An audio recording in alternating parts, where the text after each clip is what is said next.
कि उ जितना वादा कइलस इ सारा झूठ रहे। ओकर शादी भइल उ आबाद हो गई। कि उ जितना वादा कइलस उ सारा झूठ रहे। ओकर शादी भइल उ आबाद हो गई। और प्यार के सवाद कुछ ऐसा मिलल कि है सीधा साधा लइका बर्बाद हो गई। बर्बाद करके जिए नुहरा मुझसे बदनाम भइली रानी तोहरे नाम से।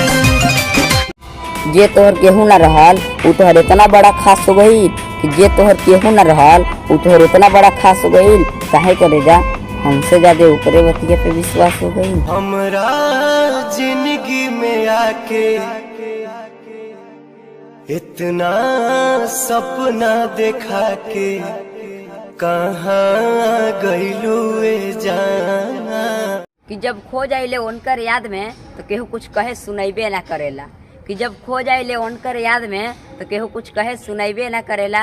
आ जब प्यार में कोनो दरार आ जाला तो सरवा रात भर अखिया मुनैबो ना करेला। नींद आवे ना अखिया